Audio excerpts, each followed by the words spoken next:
பிறர் துன்பம் தன் துன்பம் இது பண்ணும்போது வரலாற்றில் ஒரு தலைவன் உருவாகிறான். ஆனால் அந்த தலைவன் உருவாகிறதுக்கு முன்னாடியே சில குடைச்சல்கள் வந்து எப்போவுமே இருக்கும். தலைவான் போட்டு கீழே டைம் டு லீட்.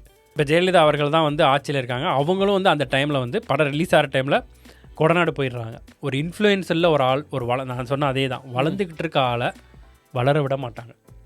ஏன்னா அது உங்களோட வளர்ச்சிக்கு அது ப்ராப்ளம் ஆகும். டிஎம்கே வந்தாலும் சரி, ஏடிஎம்கே வந்தாலும் ஒவ்வொரு காலகட்டத்தில் ஒவ்வொருத்தர் அவருக்கு சப்போர்ட், இன்டைரக்ட் சப்போர்ட்டோ இல்லை டைரெக்டாக எதிர்ப்போ பண்ணியிருக்காங்க. கோயில் கட்டுறதுக்காக அந்த ஃபண்ட்லாம் கலெக்ட் பண்ணுவாங்க.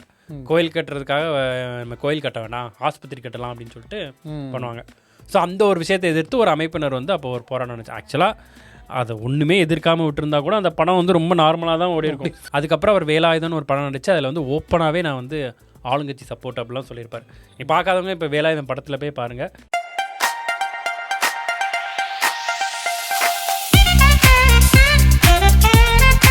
அரசியலுக்கு வந்து இப்போ விஜய் வந்துட்டார்.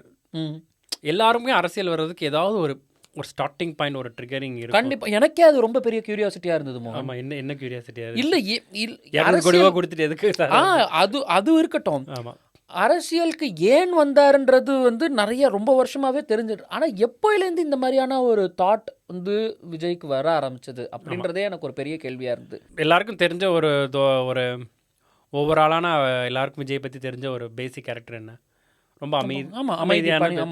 ஆனா அப்படி ஒரு ஆள்கிட்ட இருந்து இந்த ஒரு ட்ரிகர் வந்து இப்படி வருவாங்கிறது எனக்கு நீங்கள் சொன்ன மாதிரி ஒரு பெரிய ஆச்சரியம் தான். பொதுவாக ஓகே, ஐ மீன் அரசியல் வர்றதுக்கு எல்லாருமே ஒரு ரொம்ப டாக்கட்டிவ் பர்சனாக இருக்குன்னு அவசியம் இல்லை. ஆனால் நீங்கள் பேசாத ஒரு ஆள் வந்து அரசியலில் மிகவும் ஜெயிச்சதாகவும் வரலாறும் இல்லை. கரெக்ட். ஏதாவது ஒரு உங்களுக்கு ஒரு நிறைய வந்து இப்போ ஜென்ரலாக ஒரு படம் ரிலீஸ் ஆனிச்சுன்னா ஒரு பேட்டி கொடுக்கறதுக்கு வரது உங்களுக்கு ரொம்பவே யோசிக்கிறவர் தானே அவர். ஆமாம், ரொம்பவே வந்து அவர், ஐ மீன் இப்போ ரீசெண்டாக மேடை பேச்செலாம் பயங்கரமாக பேசுகிறார், அது ஒரு விஷயம். பட் அதை நான் ஒரு நேச்சராக சொல்கிறேன், ரொம்ப பேசாத ஒரு க்ளோஸ் சர்க்கிளில் இருக்க ஒரு ஆள் தான். ஆனால் வந்து அவருக்கு எது ட்ரிகர் பண்ணியிருக்கும் அப்படின்னு பார்த்தா, இது வந்து என்னோட அனுமானம் இல்லை, சில விஷயங்கள் நடந்தது தான் ஹிஸ்ட்ரியில். அதை வந்து சொல்கிறேன். பல டைமில் வந்து அவரோட வேலையை அவரோட ஒழுங்காக பார்க்க முடியாத நிலைமை வந்து வந்திருக்கு. எப்போவுமே வந்து இப்போ நீங்கள் ஃபஸ்ட்டு சொன்ன மாதிரி பிறர் துன்பம் தன் துன்பம் இது பண்ணும்போது வரலாற்றில் ஒரு தலைவன் உருவாகிறான். ஆனால் அந்த தலைவன் உருவாகிறதுக்கு முன்னாடியே சில குடைச்சல்கள் வந்து எப்போவுமே இருக்கும். அது நான் இந்த விஷயம் உங்களுக்கு முந்தி சொல்லியிருக்கேன், இந்த வீடியோலேயும் உங்களுக்கு சொல்கிறேன். இப்போ உங்களை வந்து நீங்கள் பண்ணுறத வந்து ஒரு 2-3 பேர் எதிர்த்தாங்கன்னா உங்களை நீங்கள் வந்து சரியான பாதையில் போய்கிட்டு இருக்கீங்கன்னு அர்த்தம். அதே 2-3 பேர் வந்து ஒரு சபையில் வந்து நீங்கள் பண்ணுறதை எதிர்த்தாங்கன்னா நீங்கள் ஆல்ரெடி தலைவன் ஆகிறதுக்கு பயணிச்சுட்டு இருக்கீங்கன்னு அர்த்தம். அதே ஒரு மொத்த சமுதாயமே நீங்கள் பண்ணுறதை எடுத்தாங்கன்னா நீங்கள் ஆல்ரெடி தலைவன் ஆகிட்டீங்கன்னு அர்த்தம். அதே மாதிரி தான் விஜய் வந்து அவரோட வேலையை பண்ணிகிட்டே இருக்கிறான்னு நினைக்கும் போதே அவருக்கு வந்து இந்த குடைச்சல்கள்லாம் இது பண்ணிட்டே இருந்தது. இது எப்போ ஆரம்பிச்சுன்னா கிட்டத்தட்ட எல்லாருக்குமே ஞாபகம் இருக்கும். வந்து ஃபஸ்ட்டு வந்து தலைவா வந்து படம் எல்லாருக்கும் ஞாபகம் இருக்கும். அதுக்கு வந்து ஒரு மிகப்பெரிய 2013 வந்ததுன்னு நினைக்கிறேன். ஆகஸ்ட், இப்போ நம்ம வீடியோ பண்ணுறீங்க இதே டைம் தான், கிட்டத்தட்ட ஆகஸ்ட் மந்தில் 9 அந்த மாதிரி தான். இப்போ என்னென்னா படம் வந்து ரிலீஸ் ஆகிறதுக்கு ரெடி ஆயிடுச்சு. ஓகே, அதில் கீழே உள்ள கேப்ஷன் உங்களுக்கு ஞாபகம் இருக்கா? அந்த அளவுக்குலாம் ஞாபகம், அதுதான் மெயின் பிக்சரே தான். அந்த அளவுக்குலாம் இல்லை, தலைவான் போட்டு கீழே டைம் டு லீட் அப்படின்னு. Okay okay okay, time to லீட்னா அப்புறம் என்ன சொல்றது வேற. அப்போ வந்து விஜய்க்கு அந்த தாட் இருந்ததான்னு தெரியல, மேபி இருந்திருக்கலாம், அது வேற விஷயம். ஆனால் வந்து இப்போ என்ன ஆகுதுன்னா, இது பார்த்த ஒரு ஐ மீன் கட்சி பேர் சொல்லலாம், ஒன்றும் பெரிய தப்பு இல்லை. அப்போ வந்து ஆட்சியில் இருந்த ஏடிஎம்கே அந்த தொண்டர்கள் அவர்களுக்கெல்லாம் வந்து பிடிக்கலன்னு நினைக்கிறேன். ஸோ அந்த மாதிரி இதை வந்து எதிர்த்து இது பண்ணிட்டே இருக்காங்க. படம் வந்து ரிலீஸ் பண்ணவே விட மாட்டோம், இந்த மாதிரி இதாக இருக்குது. ஐ மீன் உள்ள ஏதோ படத்தில் உள்ள ஒரு ரீசன், ஒரு கம்யூனிட்டி இது பண்ணி ப்ராப்ளமாக இருக்குன்னு சொல்லி ஒரு தாராவி அந்த ரீஜனில் இருக்க ஒரு கம்யூனிட்டி இது பண்ணுறான்னு சொல்லி ஒரு பிரச்சனை. பட் பேசிக் ரீசன் இதுதான், அந்த டைம் டு லீட் இருக்கக்கூடாது, அதை தூக்கணும் அப்படிங்கிற அந்த மாதிரிலாம் வந்து இது பண்ண. பட் இப்போ ஜெயலலிதா அவர்கள் தான் வந்து ஆட்சியில் இருக்காங்க. அவங்களும் வந்து அந்த டைமில் வந்து படம் ரிலீஸ் ஆகிற டைமில் கொடநாடு போயிடுறாங்க. ஓகேயா? ஸோ இப்போ அந்த படம் ரிலீஸ் ஆக விடலை, இது பண்ணிட்டே இருக்காங்க. மற்ற ஸ்டேட்லலாம் ரிலீஸ் ஆயிடுச்சு படம். ரைட். இப்போ வந்து ரசிகர்கள்லாம் எப்படின்னா மற்ற ஸ்டேட்டு போய் பார்க்க ஆரம்பிச்சிட்டாங்க. ஏன்னா தமிழ்நாட்டில் வந்து ரிலீஸ் ஆகலை. கிட்டத்தட்ட 11 அதுக்கு முன்னாடி வந்து திருட்டு விசிட்லாம் கூட வந்துடுச்சு. தமிழ்நாட்டில் படம் ரிலீஸ் ஆகிறதுக்கு முன்னாடியே திருட்டு விசிட் வந்துடுச்சு. அதுக்கப்புறம் மறுபடியும் 11 நாள் கழிச்சு தான் தமிழ்நாட்டிலே படம் ரிலீஸ் ஆகுது. இது இடைப்பட்ட காலத்தில் வந்து அப்படி அழைக்க விட்டுருக்காங்க விஜய். அவர் போய் ஜெயலலிதாவை கொடநாட்டில் போய் பார்த்துருக்காரு. பார்த்து இது ஹெல்ப் பண்ணுங்க அப்படின்னாலும் அப்படியுமே வந்து இப்போ ஜெயலலிதா அவர்கள் நினச்சிருந்தா இது ஈஸியாக பண்ணியிருக்கலாம் அப்படின்னு சொல்கிறாங்க, இது நான் படித்தது வரைக்கும். ஆனால் அவங்களும் வந்து எப்போவுமே வந்து எப்படின்னா ஒரு இன்ஃப்ளூயன்ஸில் ஒரு ஆள் நான் சொன்ன அதே தான், வளர்ந்துக்கிட்டு இருக்க ஆளை வளர விட மாட்டாங்க. ஏன்னா அது உங்களோட வளர்ச்சிக்கு அது ப்ராப்ளம் ஆகும். கரெக்ட். அது வந்து இது ஏடிஎம்கேவாக இருந்தாலும் சரி, டிஎம்கேவாக இருந்தாலும் சரி, அந்த டைமில் இன்னொருத்தர் வளர்றதை வந்து விரும்ப மாட்டாங்க. இது வந்து நான் ஒரு கட்சிக்காக சொல்லலை, பொதுவாக எந்த இடமும் நீங்கள் ஒரு வேலை பார்க்குற இடத்துலையுமே ஆல்ரெடி ஒருத்தங்க வந்து நல்லா இருந்தாங்கன்னா புதுசாக யாராவது ஒருத்தர் வந்துருந்தாங்கன்னா அவனை வளர விட மாட்டாங்க. இது வந்து ஒரு பேசிக் ஹியூமன் ஃபிலாசபி. இதெல்லாம் நாளைக்கு என்ன ஆக போகுதுன்னு தெரியல. பட் ஓகே, இது வந்து இந்த மாதிரி ஒரு விஷயம் வந்து நடந்திருக்கு. இதுலேயே தான் அவர் வந்து ஒரு பெரிய அப்செட் ஆகிட்டாரு அப்படின்னு சொல்கிறாங்க. ஓகே, ஸோ இதில் வந்து நல்லா பாருங்கள், ஏடிஎம்கே தான் வந்து அவருக்கு குடைச்சல் கொடுத்துருக்கு எல்லாமே அப்படிங்கிற மாதிரி வந்து பேப்பர்லலாம் இப்போ கூட இருக்குது, நீங்கள் போய் பார்க்கலாம். அதெல்லாம் இது பண்ணியிருக்காங்க. அதுக்கு அடுத்து வர்ற படங்கள்லாம் ரொம்ப வெளிப்படையாகவே அரசியல் விஷயங்கள் வந்து இருக்குது.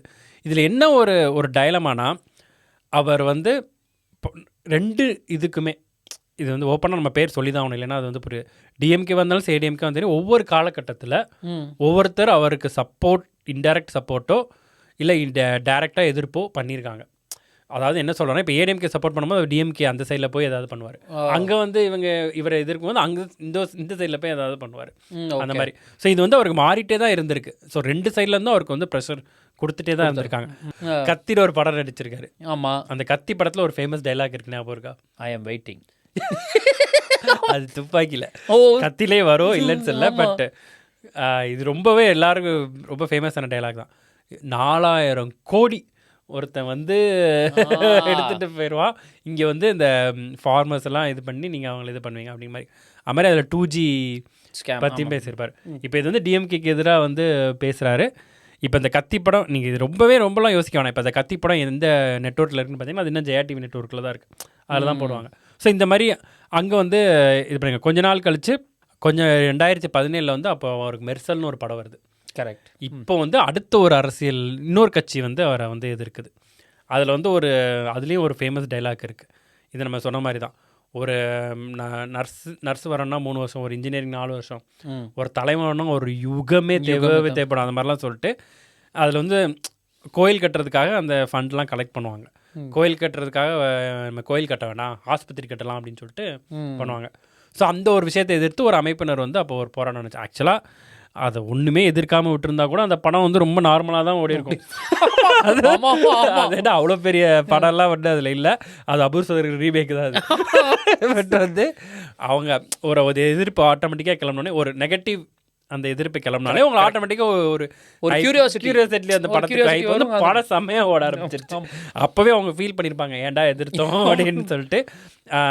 அப்போ ஒரு கட்சி மேலே அவருக்கு வந்து அப்போ ஒரு எதிர்ப்பு வருது. இந்த மாதிரி அவருக்கு குடைச்சல் கொடுத்துட்டே இருந்திருக்காங்க. பட் இதற்கெல்லாம் வந்து முன்னாடியே ஃபஸ்ட்டே வந்து உங்களுக்கு ஞாபகம் இருக்கும், குருவி படம் யாரோட பேனரில் நடித்தாங்க. அதெல்லாம் அந்த படத்தை நான் பார்க்காதீங்க. ஆனாலும் எனக்கு அதை பற்றியான வந்து எந்த ஒரு குருவி வந்து ஃபஸ்ட்டு ரொம்ப நம்ம இன்றைக்கி அரசியலில் பேசுகிற வேறு வழியில் பார்த்துக்கலாம். குருவி வந்து ரெட் ஜெயின் மூவிஸில் தான் வந்து அவர் நடித்தார் ஃபஸ்ட்டு உதயநிதி ஸ்டாலின். ஸோ இனிஷியலாக வந்து அங்கே வந்து அவர் இருந்தார். அதுக்கப்புறம் வந்து காவலன் அப்படிங்கிற ஒரு படத்துலையும் வந்து அவருக்கு பயங்கரமான பிரச்சனைகள் வந்துச்சு. ஸோ அந்த காவலன் படத்தையும் வந்து ரிலீஸ் பண்ணவே விடலை. அப்போ வந்து அவருக்கு குடைச்சல் கொடுத்தது டிஎம்கேல இருந்து. ஃபஸ்ட் அப்போ ஏடிஎம்கேல வந்து தலைவா படத்தில், பட் காவலன் படத்தில் வந்து இந்த மாதிரி அங்கே ரிலீஸ் பண்ணவே விடலை. காவலன்னா வந்து எனக்கு தெரிஞ்சு உண்மையாகவே நான் ரொம்பவே ஆச்சரியப்பட்டேன். ஏன்னா எனக்கு நல்லா ஞாபகம் இருக்குது அந்த இன்சிடென்ட்ஸ்லாம். அவரை சுத்தமாக 10-20 நாள் வந்து டிலே பண்ணுறாங்க.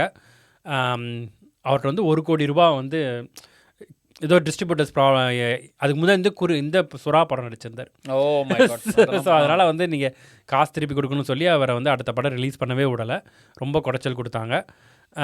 கடைசி அவர் கையிலேருந்து 1 கோடி ரூபா திருப்பி கொடுக்குற அளவுக்கு ஃபோர்ஸ் பண்ணி அவர் இது பண்ணிட்டாங்க. இனிஷியலாக அந்த படத்தை வந்து இன்னும் ஒரு விஜய் டிவிக்கு வந்து ஒரு அமௌண்ட்டுக்கு வந்து விற்றுருந்தாங்க. அப்புறம் இந்த பிரச்சனையெல்லாம் பண்ணி மறுபடியும் சன் டிவிக்கு அதோட பாதி விலைக்கு கொடுக்க வச்சாங்க. இந்த மாதிரி அவ்வளோ பல ஃபோர்ஸ் பண்ணாங்க. இது எல்லாத்தையும் தாண்டி கடைசி ரிலீஸ் ஆகி அந்த படம் ஹிட்டும் ஆச்சு. ஸோ அவ்வளோ பிரச்சனையை வந்து அப்போ ஃபேஸ் பண்ணார். அப்போ வந்து ஆப்போசிஷனில் வந்து ஜெயலலிதா இருந்தாங்க. அப்போ ஜெயலலிதா வந்து இவங்களுக்கு ஹெல்ப் பண்ணாங்க இவருக்கு ஓகே அந்த இதுக்கு. ஆனால் அவர் ஆப்போசிஷனில் இருந்தாலும் அவ்வளோ ஹெல்ப் பண்ண முடியல. ஓரளவு ஹெல்ப் பண்ணி படம் ரிலீஸ் அளவு கொண்டு வந்தாங்க. அதுக்கப்புறம் அவர் வேலாயுதம்னு ஒரு படம் நடிச்சு அதில் வந்து ஓப்பனாகவே நான் வந்து ஆளுங்கட்சி சப்போர்ட் அப்படிலாம் சொல்லியிருப்பார். நீ பார்க்காதவங்க இப்போ வேலாயுதம் படத்தில் போய் பாருங்கள். அதில் சில சீன்ஸில் வந்து அவர் அதை என்னமா எடிட்டிங்கில் ஆட் பண்ணியிருப்பாங்க நினைக்கிறேன். நான் ஆளுங்கட்சி அப்படின்னு ஓப்பனாகவே ஏடிஎம்கே சப்போர்ட்லாம் பண்ணியிருக்காரு அதில். ஓகே. ஸோ அந்த மாதிரி விஷயங்கள்லாம் இருக்குது. அதுக்கப்புறம் பாருங்கள் மறுபடியும் ஏடிஎம்கேக்கு எதிராக தான் அதுக்கப்புறம் தலைவாலாம் வந்து அந்த மாதிரி.